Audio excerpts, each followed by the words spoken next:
Friday, September 16th, 2022.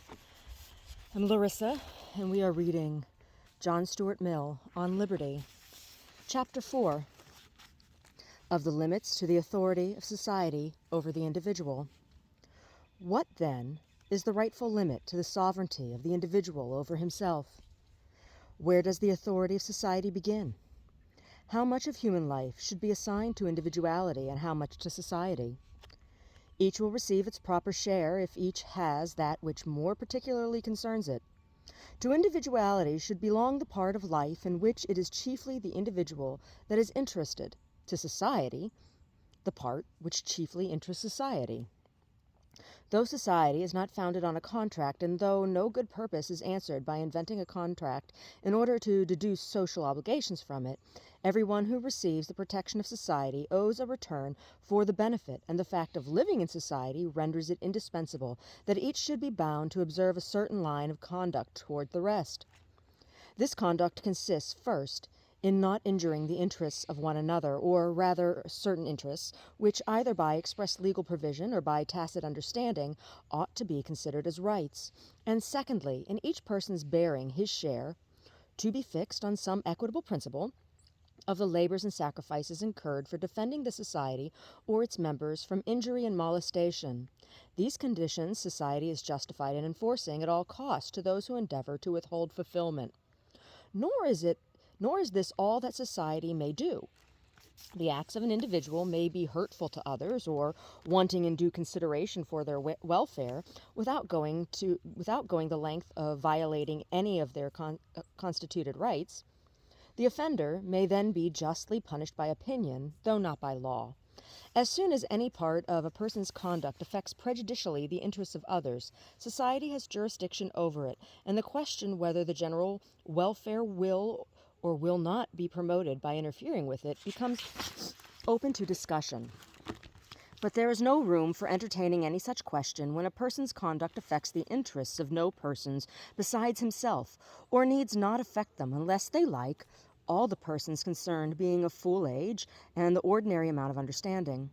In all such cases, there should be perfect freedom, legal and social, to do the action and stand the consequences. It would be a great misunderstanding of this doctrine to suppose that it is one of selfish indifference, which pretends that human beings have no business with each other's conduct in life, and that they should not concern themselves about the well-doing or well-being of one another unless their own interest is involved. Instead of any diminution, there is need of a great increase of disinterested exertion to promote the good of others. But disinterested benevolence can find other instruments to persuade people to their good than whips and scourges, either of the literal or the metaphorical sort. I am the last person to undervalue the self-regarding virtues. They are only second in importance, if even second, to the social. It is equally the business of education to cultivate both. But even education works by conviction and persuasion as well as by compulsion, and it is by the former only that, when the period of education is past, the self-regarding virtues should be inculcated. Human beings owe to each other help to distinguish the better from the worse, and encouragement to choose the former and avoid the latter. They should be forever stimulating each other to increased exercise of their higher faculties and increased direction of their feelings, and aims towards wise instead of foolish, elevating instead of degrading objects and contemplations. But neither one person nor any number of persons is warranted in saying to another human creature of ripe years that he shall not do with his life for his own benefit what he chooses to do with it. He is the person most interested in his own well-being. The interest which any other person, except in cases of strong personal attachment, can have in it is trifling compared with that which he himself has. The interest which society has in him individually, except as to his conduct to others, is fractional and altogether indirect, while with respect to his own feelings and circumstances, the most ordinary man or woman has means of knowledge immeasurably surpassing those that can be posed by anyone else. The interference of society to overrule his judgment and purposes in what only regards himself must be grounded on general presumptions, which may be altogether wrong, and even if right, are as likely as not to be misapplied to individual cases by persons no better acquainted with the circumstances of such cases than those who look at them merely from without. In this department, therefore, of human affairs, individuality has its proper field of action. In the conduct of human beings toward one another, it is necessary that general rules should for the most part be observed in order that people may know what they have to expect, but in each person's own concerns, his individual spontaneity is entitled to free exercise. Considerations to aid his judgment, exhortations to strengthen his will may be offered to him, even obtruded on him by others, but he himself is the final judge. All errors which he is likely to commit against advice and warning are far outweighed by the evil of allowing others to constrain him to what they deem his good. I do not mean that the feelings with which a person is regarded by others ought not to be in any way affected by his self-regarding qualities or deficiencies. This is neither possible nor desirable. If he is eminent in any of the qualities which conduce to his own good, he is so far a proper object of admiration. He is so much the nearer to the ideal perfection of human nature. If he is grossly deficient in those qualities, a sentiment the opposite of admiration will follow. There is a degree of folly and a degree of what may be called, though the phrase is not unobjectionable, lowness of deprivation of taste, which though it cannot justify doing harm to the person who manifests it, renders him necessarily and properly a subject of distaste, or, in extreme cases, even of contempt. A person could not have the opposite qualities in due strength without entertaining these feelings. Though doing no wrong to anyone, a person may so act as to compel us to judge him and feel to him as a fool or as a being of an inferior order, and since this judgment and feeling are a fact which he would prefer to avoid, it is doing him a service to warn him of it beforehand, as of any other disagreeable consequence to which he expose himself. It would be well indeed if this good office were much more freely rendered than the common notions of politeness at present permit, and if one person could honestly point out to another that he thinks him in fault without being considered unmannerly or presuming. We have a right also in various ways to act upon our unfavorable opinion of anyone, not to the oppression of his individuality, but in the exercise of ours. We are not bound, for example, to seek his society. We have a right to avoid it, though not to parade the avoidance. For we have a right to choose the society most acceptable to us. We have a right, and it may be our duty, to caution others against him, if we think his example or conversation likely have a pernicious effect on those with whom he associates. We may give others a preference over him in optional good offices, except those which tend to his improvement. In these various modes a person may suffer very severe penalties at the hands of others, for faults which directly concern only himself. But he suffers these penalties only in so far as they are natural and, as it were, the spontaneous consequences of the faults themselves, not because they are purposely inflicted on him for the sake of punishment. A person who shows rashness, obstinacy, self-conceit, who cannot live within moderate means, who cannot restrain himself from hurtful indulgences, who pursues animal pleasures at the expense of those of feeling and intellect, must expect to be lowered in the opinion of others, and to have a less share of their favorable sentiments, but of this he has no right to complain, unless he has merited their favor by special excellence in his social relations, and has thus established a title to their good offices, which is not affected by his demerits towards himself. What I contend for is that the inconveniences which are strictly inseparable from the unfavorable judgment of others are the only ones to which a person should ever be subjected for that portion of his conduct and character which concerns his own good, but which does not affect the interests of others in their relations with him. Acts injurious to others require a totally different treatment. Encroachment on their rights, infliction on them of any loss or damage not justified by his own rights, falsehood or duplicity in dealing with them, unfair, ungenerous use of advances over them, even selfish abstinence from defending them against injury. These are fit objects of moral reprobation, and in grave cases a moral retribution and punishment. And not only these acts, but the dispositions which lead to them, are properly immoral,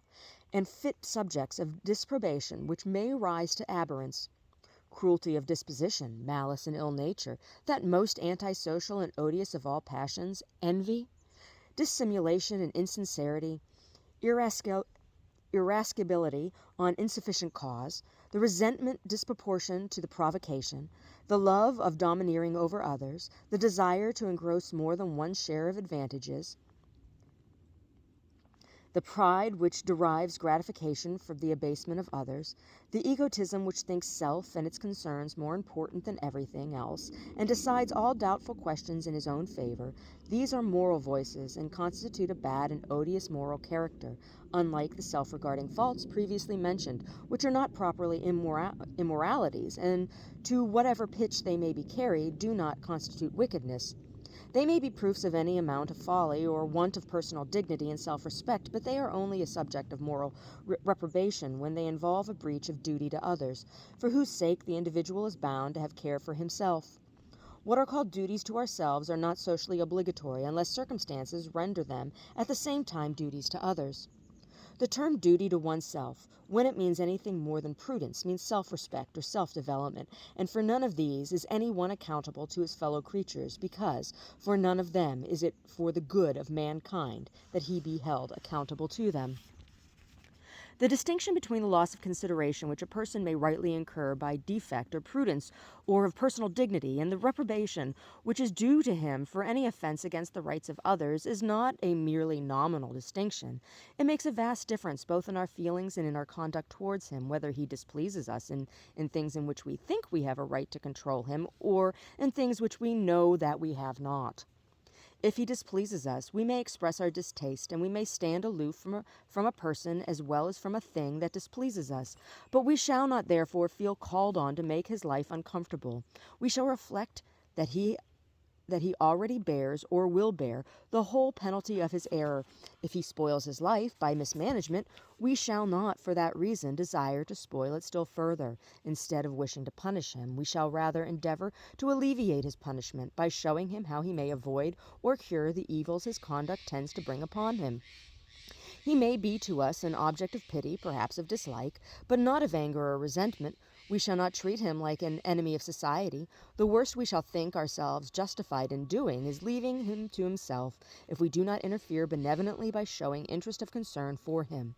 It is far otherwise if he has infringed the rules necessary for the protection of his fellow creatures, individually or collectively. The evil consequences of his acts do not then fall on himself, but on others, and society, as the protector of all its members, must retaliate on him, must inflict pain on him for the express purpose of punishment, and must take care that it be sufficiently severe. In the one case, he is an offender at our bar, and we are called on not only to sit in judgment on him, but, in one shape or another, to execute our own sentence. In the other case, it is not our part to inflict any suffering on him, except what may incidentally follow from our using the same liberty in the regulation of our own affairs, which we allow to him in this. The distinction here pointed out between the part of a person's life which concerns only himself and that which concerns others, many persons will refuse to admit. How, it may be asked, can any part of the conduct of a member of society be a matter of indifference to the other members? No person is an entirely isolated being. It is impossible for a person to do anything seriously or permanently hurtful to himself without mischief reaching at least to his near connections, and often far beyond. If he injures his property, he does harm to those who directly or indirectly derive support from it, and usually diminishes by the greater or less amount the general resources of the community. If he deteriorates his body or mental faculties, he not only brings evil upon all who depend on him for any portion of their happiness, but disqualifies himself for rendering the services which he owes to his fellow creatures generally, perhaps becomes a burden on their affection or benevolence, and if such conduct were very frequent, hardly any offense that is committed would detract more from the general sum of good. Finally, if his vices or follies a person does no direct harm to others, he is nevertheless, as it may be said, injurious by his example, and ought to be compelled to control himself for the sake of those whom the sight or knowledge of his conduct might corrupt or mislead. And even, it will be added, if the consequences of misconduct could be confined to the vicious or thoughtless individual, ought society to abandon their own guidance those who are manifestly unfit for it? If protection against themselves is confessedly due to children and persons under age, is not society equally bound to afford it to persons of mature years who are equally incapable of self-government?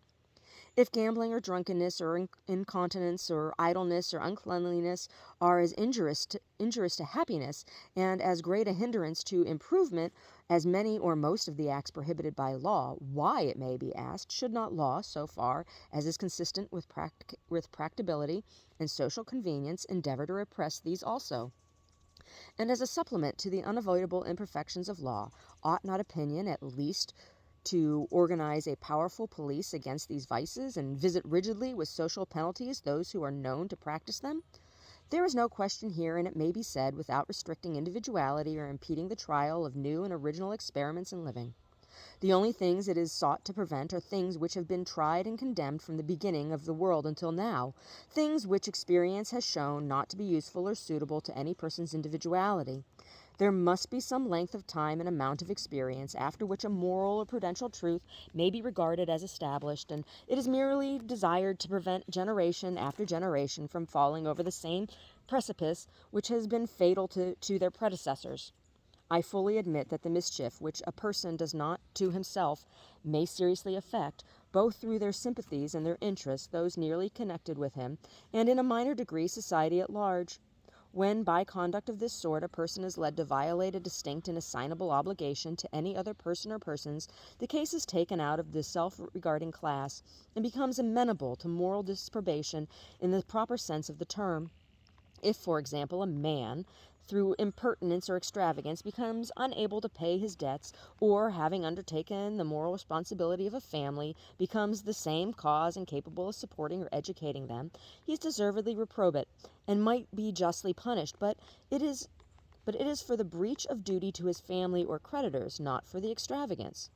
If the resources which ought to have been devoted to them had been diverted from them for the most prudent investment, the moral culpability would have been the same. George Barnwell murdered his uncle to get money for his mistress, but if he had done it to set himself up in business, he would equally have been hanged. Again, in the frequent case of a man who causes grief to his family by addiction to bad habits, he deserves reproach for his unkindness or ingratitude, but so he may for cultivating habits not in themselves vicious if they are painful to those with whom he passes his life, or who from personal ties are dependent on him for their comfort.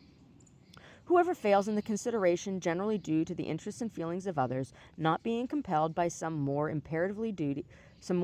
duty, or justified by allowable self-preference, is a subject of moral disprobation for that failure, but not for the cause of it, nor for the errors merely personal to himself, which may have remotely led to it. In like manner, when a person disables himself by conduct purely self-regarding from the performance of some definite duty incumbent on him to the public, he is guilty of a social offense. No person ought to be punished simply for being drunk, but a soldier or a policeman should be punished for being drunk on duty. Whenever, in short, there is a definite damage or a definite risk of damage, either to an individual or to the public, the case is taken out of the province of liberty and placed in that of morality or law. But with regard to the mere contingent, or as it may be called, constructive injury which a person causes to society, by conduct which neither violates any specific duty to the public, nor occasions perceptible hurt to any assignable individual except himself, the inconvenience is one which society can afford to bear for the sake of the greater good of human freedom. If grown persons are to be punished for not taking proper care of themselves, I would rather it were for their own sake than under pretense of preventing them from impairing their capacity of rendering to society benefits which society does not pretend it has a right to exact. But I cannot consent to argue the point as if society had no means of bringing its weaker members up to its ordinary standard of rational conduct, except waiting till they do something irrational and then punishing them, legally or morally, for it.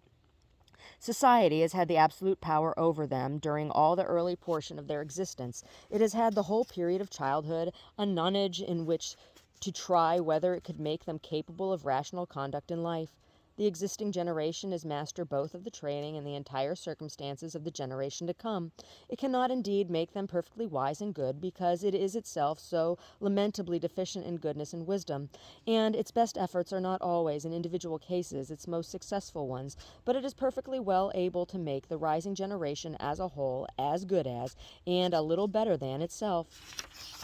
If society lets any considerable number of its members grow up mere children, incapable of being acted on by rational consideration of distant motives, society has itself to blame for the consequences. Armed not only with all the powers of education, but with the ascendancy which the authority of a received opinion always exercises over the minds who are least fitted to judge for themselves, and aided by the natural penalties which cannot be prevented from falling on those who incur the distaste or the contempt of those who know them, let not society pretend that it needs, besides all this, the power to issue commands and enforce obedience in the personal concerns of individuals, in which, on all principles of justice and policy, the decision ought to rest with those who are to abide the consequences. Nor is there anything which tends more to discredit and frustrate the better means of influencing conduct than a resort to the worse. If there be among those whom it is attempted to coerce into prudence or temperance any of the material of which vigorous and independent characters are made, they will infallibly rebel against the yoke. No such person will ever feel that others have a right to control him in his concerns, such as they have to prevent him from injuring them in theirs, and it easily comes to be considered a mark of spirit and courage to fly in the face of such usurped authority, and do with ostentation the exact opposite of what it enjoins, as in the fashion of grossness which succeeded, in the time of Charles II, to the fanatical moral intolerance of the Puritans.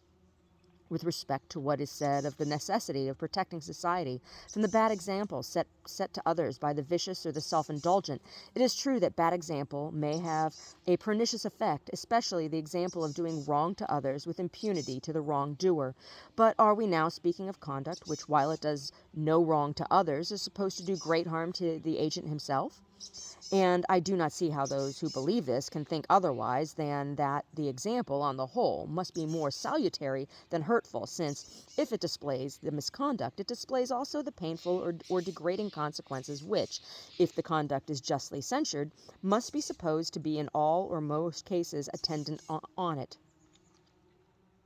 But the strongest of all the arguments against the interference of the public with purely personal conduct is that when it does interfere, the odds are that it interferes wrongly and in the wrong place. On the questions of social morality, of duty to others, the opinion of the public that is of an overruling majority, often wrong, is likely to be still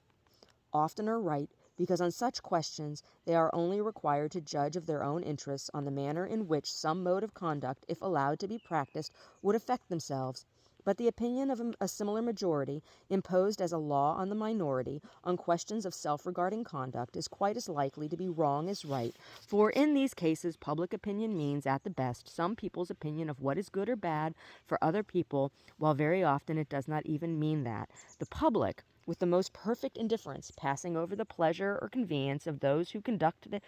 whose conduct they censure,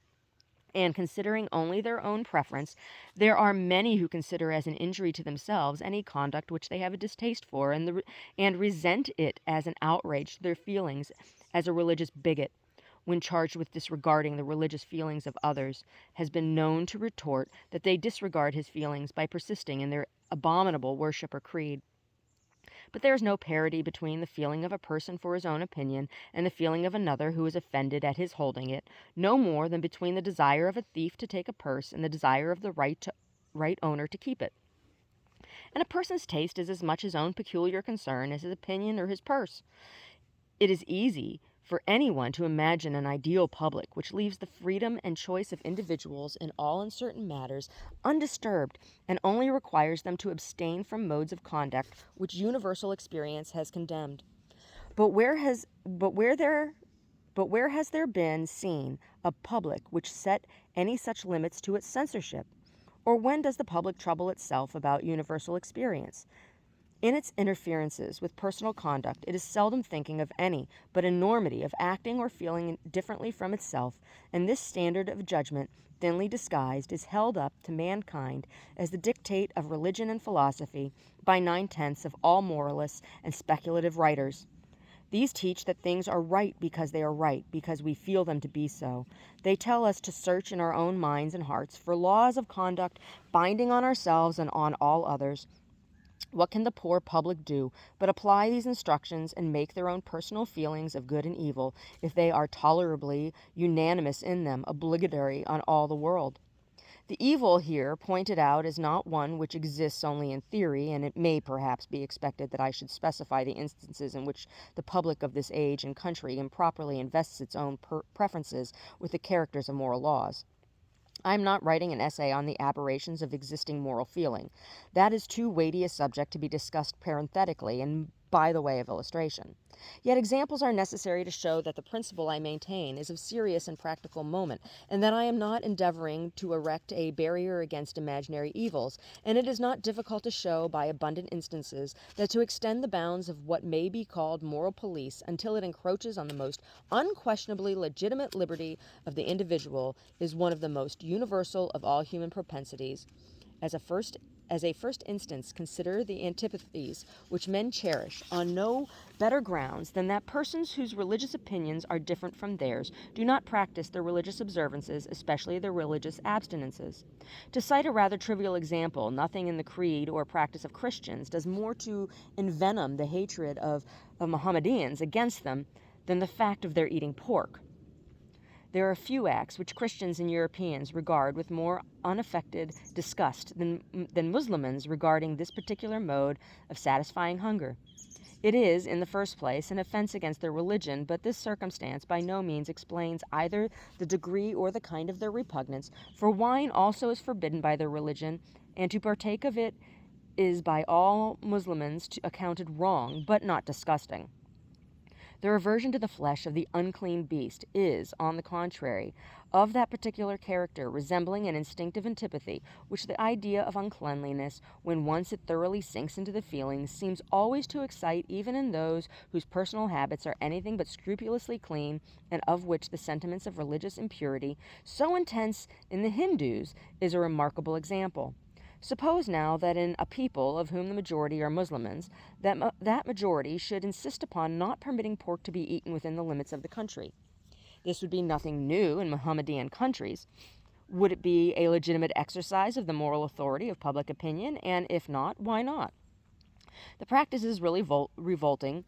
to such a public. They also sincerely think that it is forbidden and abhorred by the deity. Neither could the prohibition be censored as religious persecution. It might be religious in its origin, but it would not be persecution for religion, since nobody's religion makes it a duty to eat pork. The only tenable ground of condemnation would be that, with the personal tastes of self-regarding concerns of individuals, the public has no business to interfere. To come somewhat nearer home, the majority of Spaniards consider it a gross impiety, offensive in the highest degree to the Supreme Being, to worship him in any other manner than the Roman Catholic, and no other public worship is lawful on Spanish soil. The people of all southern Europe look upon a married clergy as not only irreligious, but unchaste, indecent, gross, disgusting. What do Protestants think of these perfectly sincere feelings and of the attempt to enforce them against non-Catholics? Yet, if mankind are justified in interfering with each other's liberty in things which do not concern the interest of others, on what principle is it possible consistently to exclude these cases? Or who can blame people for desiring to suppress what they regard as scandal in the sight of God and man? No stronger case can be shown for prohibiting anything which is regarded as a personal immorality than is made out of suppressing these practices in the eyes of those who regard them as impieties, and unless we are willing to adopt the logic of persecutors, and to say that we may persecute others because we are right, and that they must not persecute us because they are wrong, we must be aware of admitting a principle of which we should resent as a gross injustice the applications to ourselves. The preceding instances may be objected to, although unreasonably, as drawn from contingencies impossible among us, opinion, in this country, not being likely to enforce abstinence from meats, or to interfere with people for worship, and for either marrying or not marrying, according to their creed or inclination. The next example, however, shall be taken from an interface with liberty which we have by no means passed all danger of. Wherever the Puritans have been sufficiently powerful, as in New England, and in Great Britain at the time of the Commonwealth, they have endeavored with considerable success to put down all public and nearly all private amusements, especially music, dancing, public games, or other assemblages for purposes of diversion, and the theater. There are still in this country large bodies of persons by whose notions of morality and religion these recreations are condemned, and those persons belonging chiefly to the middle class, who are the ascendant power in the present social and political condition of the kingdom, it is by no means impossible that persons of these sentiments may at some time or another command a majority in Parliament. How will the remaining portion of the community like to have the amusements that shall be permitted to them regulated by the religious and moral sentiments of the stricter Calvinists and Methodists? Would they not, with considerable peremptoriness, desire these intrusively pious members of society to mind their own business? This is precisely what should have been said to every government and every public who have the pretension that no person shall enjoy any pleasure which they think wrong. But if the principle of the pretension be admitted, no one can reasonably object to its being acted on in the sense of majority, or the preponderating power in the country, and all persons must be ready to conform to the idea of a Christian commonwealth as understood by the early settlers in New England, if a religious profession similar to theirs should ever succeed in regaining its lost ground, as religions supposed to be declining have so often been known to do. To imagine another contingency perhaps more likely to be realized than the one last mentioned. There is confessedly a strong tendency in the modern world towards a democratic constitution of society, accompanied or not by popular political institutions. It is affirmed that in the country where this tendency is most completely realized, where both society and the government are most democratic, the United States, the feeling of the majority to whom any appearance of a more slowly or costly style of living than they can hope to rival is disagreeable, operates as a tolerably effectual sumptuary law, and that in many parts of the Union it is really difficult for a person possessing a very large income to find any mode of spending it which will not incur popular disapprobation,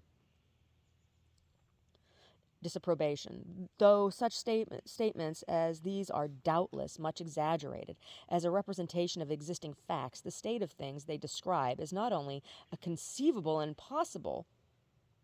but a probable result of democratic feeling, combined with the notion that the public has a right to a veto on the matter in which individuals shall spend their incomes. We have only further to suppose a considerable diffusion of socialist opinions, and it may become infamous in the eyes of the majority to possess more property than some very small amount, or any income not earned by manual labor. Opinions similar in principle to these already prevail widely among the artisan class, and weigh oppressively on those who are amenable to the opinion chiefly of that class, namely its own members. It is known that the bad workmen who form the majority of the operatives in many branches of industry are decidedly of opinion that bad workmen ought to receive the same wages as good, and that no one ought to be allowed through piecework or otherwise to earn by superior skill or industry more than others can without it. And they employ a moral police, which occasionally becomes a physical one, to deter skillful workmen from receiving and employing from giving a larger remuneration for a more useful service. If the public have any jurisdiction over private concerns, I cannot see that these people are in fault, or that any individual's particular public can be blamed for asserting the same authority over his individual conduct, which the general public asserts over people in general. But without dwelling upon suppositions cases, there are in our own day gross usurpations upon the liberty of private life actually practiced, and still greater ones threatened with some expectation of success in opinions proposed which assert an unlimited right in the public, not only to prohibit by law everything which it thinks wrong, but in order to get at what it thinks wrong, to prohibit any number of things which it admits to be innocent. Under the name of preventing intemperance, the people of one English colony and of nearly half the United States have been interdicted by law from making any use whatever of fermented drinks, except for medicinal purposes. The prohibition of their sale is, in fact, as it is intended to be, prohibition of their use. And though the impracticability of executing the law has caused its repeal in several of the states which had adopted it, including the one from which it derives its name, an attempt has notwithstanding been commenced, and is prosecuted with considerable zeal by many of the professed philanthropists to agitate for a similar law in this country. The association or alliance, as it terms itself, which has been formed for this purpose, has acquired some notoriety through the publicity given to a correspondence between its secretary and the one of very few English public men who hold that a politician's opinions ought to be founded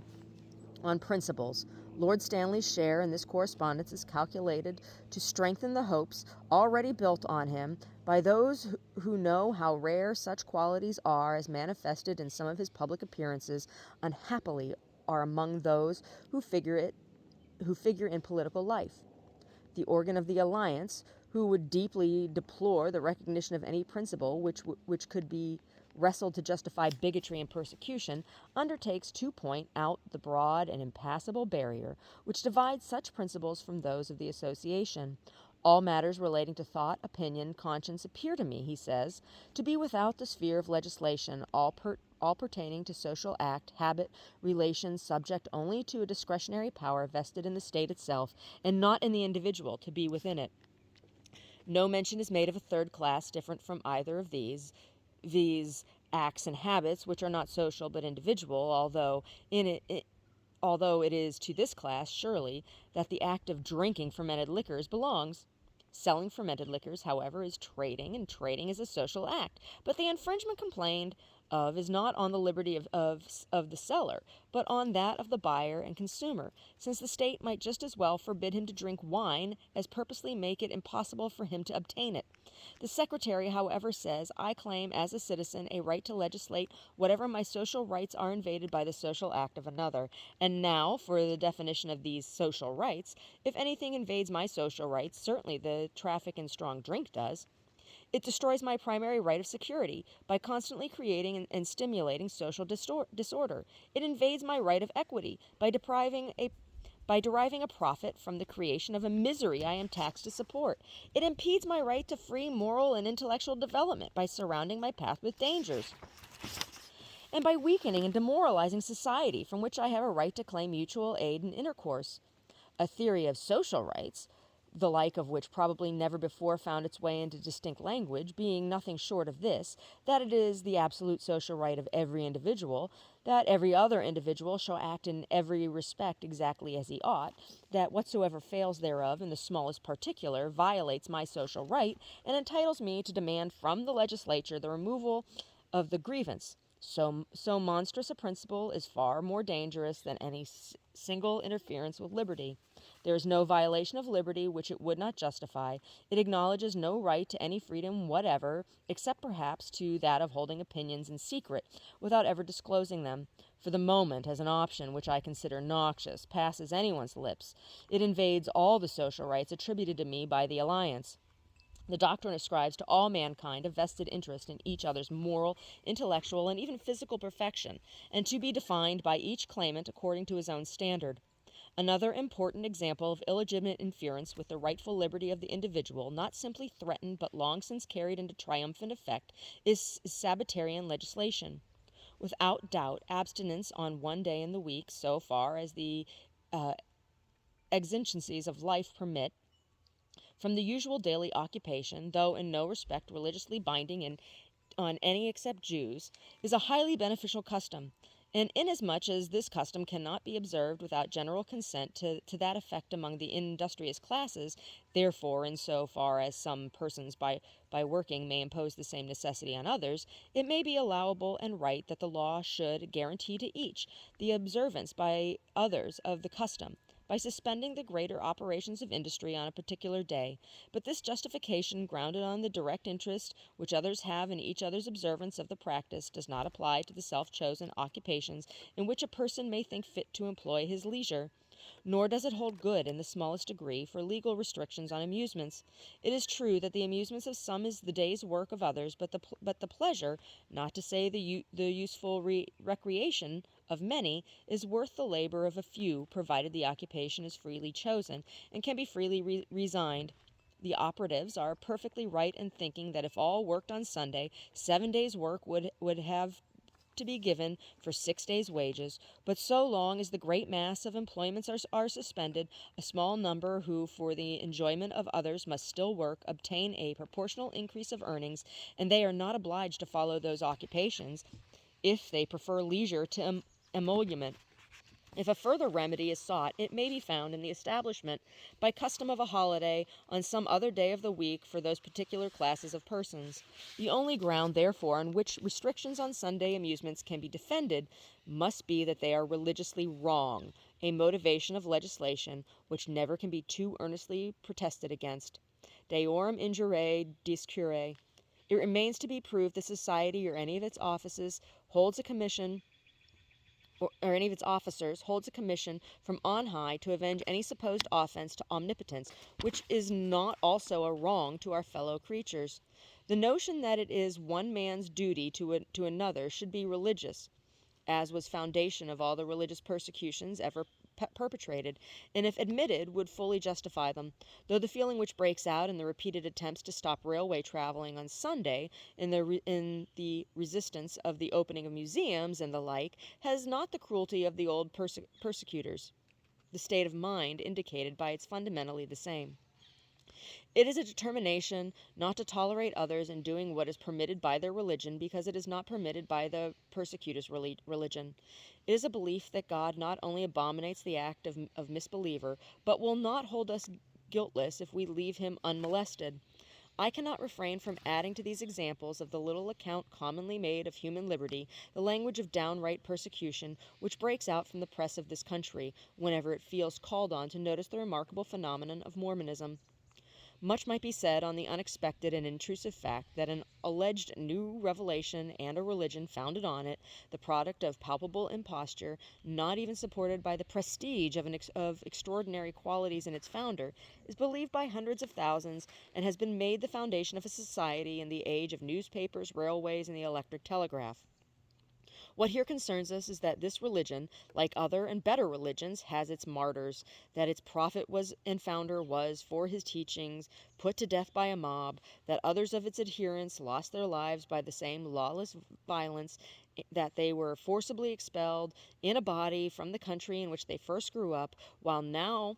they have been chased into solitary recess in the midst of a desert. Many in this country openly declare that it would be right, only that it is not convenient, to send an expedition against them, and compel them by force to conform to the opinions of other people. The article of Mormonite doctrine, which is the chief provocative to the antipathy which thus breaks through the ordinary restraints of religious tolerance, is its sanction of polygamy, which, though permitted to Mohammedans and Hindus and Chinese, seems to excite unquenchable animosity when practiced by persons who speak English and profess to be a kind of Christian. No one has a deeper disprobation than I have of this Mormon institution, both for the reasons and because, far from being in any way countenanced by the principle of liberty, it is a direct infraction on that principle, being a mere riveting of the chains of one half of the community and an emancipation of the other from reciprocity of obligation towards them. Still, it must be remembered that this relation is as much voluntary on the part of the women concerned in it, and who may be deemed the sufferers by it, as is the case with any other form of marriage institution, and however surprising this fact may appear, it has its explanation in the common ideas and customs of the world, which, teaching women to think marriage the one thing needful, make it intelligible that many a woman should prefer being one of several wives to not being a wife at all. The countries are not asked to recognize such unions or release any portion of their inhabitants from their own laws on the score of Mormonite opinions. But when the dissentients have conceded to the hostile sentiments of others far more than could justly be demanded, when they have left the countries to which their doctrines were unacceptable and established themselves in a remote corner of the earth, which they have been the first to render habitable to human beings, it is difficult to see on what principles but those of tyranny they can be prevented from living there under what laws they please, provided they commit no aggression on other nations and allow perfect freedom of departure to those who are dissatisfied with their ways. A recent writer, in some respects of considerable merits, proposes, to use his own words, not to crusade, but a civilizade, which this polygamous community to put an end to what seems to him retrograde step in civilization. It also appears so to me, but I am not aware that any community has a right to force another to be civilized, so long as the sufferers by the bad law do not invoke assistance from other communities. I cannot admit that persons entirely unconnected with them ought to step in and require that a condition of things with which all who are directly interested appear to be satisfied should be put to an end, because it is a scandal to persons some thousands of miles distant who have no part or concern in it. Let them send missionaries, if they please, to preach against it, and let them, by any fair means, of which silencing the teachers is not one, oppose the progress of similar doctrines among their own people. If civilization has got the better of barbarism when barbarism had the world to itself, it is too much to profess to be afraid lest barbarism, after having been fairly got under, should revive and conquer civilization. A civilization that can thus succumb to its vanquished enemy must first have become so degenerate that neither its appointed priests and teachers nor anybody else has the capacity or will take the trouble to stand up for it. If this be so, the sooner such a civilization receives notice to quit, the better. It can only go on from bad to worse until destroyed and regenerated, like the Western Empire, by energetic barbarians. Well, well, well! Isn't that interesting to listen to in these days of regress on women's rights?